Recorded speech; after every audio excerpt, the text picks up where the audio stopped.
નમસ્કાર વિદ્યાર્થી મિત્રો, સીસીઈ ની એક નવી અપડેટ આવી છે અને આ અપડેટ છે એ જાણીતા પત્રકાર દીપક રાજાણી સાહેબ દ્વારા જે ટ્વીટ કરવામાં આવ્યું છે એ ટ્વીટની અંદર શું માહિતી મળી છે એની આપણે ચર્ચા કરવાના છીએ. 30/9 એટલે કે આજના દિવસે આ ટ્વીટ આવી છે અને આ ટ્વીટ આજે બપોરે 12 વાગી અને 48 મિનિટે આ ટ્વીટ આવી હતી. બરાબર, તો એની અંદર શું છે કે ભાઈ જે જીપીએસસી પેટર્ન મુજબ ઉમેદવારોને બોલાવવા એ સંદર્ભમાં એક ન્યૂઝ આપણને મળી રહ્યા છે.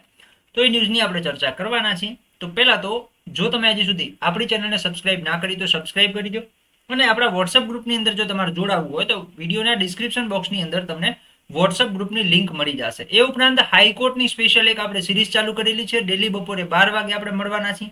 તો એ સિરીઝમાં પણ તમે જોડાઈ શકો છો, જેની અંદર પાઠ્યપુસ્તક આધારિત શબ્દ ભંડોળ અને વ્યાકરણની આપણે ચર્ચા કરવાના છીએ ગુજરાતીના. ઓકે, તો શું ટ્વીટ આવી છે એની વાત કરીએ તો ટ્વીટ કંઈક આ પ્રકારની આવેલી છે.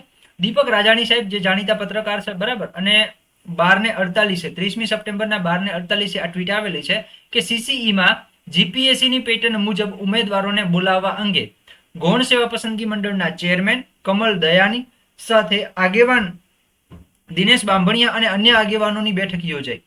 અલગ અલગ 3 થી 4 મુદ્દાઓ ઉપર થઈ છે રજૂઆત. 2-3 દિવસમાં મંડળ આગેવાનોને આપશે જવાબ. કઈ નિરાકરણ આવે તેવી આશા. બરાબર, એટલે મંડળને મળવા માટે જે દિનેશ બાંભણિયા સાહેબ છે અને બીજા જે અન્ય આગેવાનો છે એ લોકો એમને મળ્યા છે મંડળને. બરાબર, અને જે રજૂઆતો પોતાના જે મુદ્દાઓ છે એ એમણે ત્યાં રજૂ કરેલા છે. 3 થી 4 મુદ્દા ઉપર એમણે રજૂઆત કરેલી છે અને મંડળ પણ એના ઉપર વિચાર કરી અને 2 થી 3 દિવસમાં મંડળ જે છે એ આગેવાનોને આ જે જવાબ છે, એમને જે મુદ્દાઓ રજૂ કરેલા છે એનો જવાબ આપશે. કંઈક નિરાકરણ આવે એવી આશા લાગી રહી છે. તો મિત્રો, આ અપડેટ હતી સીસીઈ બાબતે. બીજી કોઈ પણ અપડેટ આવે છે તો આપણી ચેનલ ઉપર તમને સૌથી પહેલા જોવા મળશે. તો જોડાયેલા રહો આપણી ચેનલ પથદર્શક સાથે. જય હિન્દ એન્ડ જય ભારત.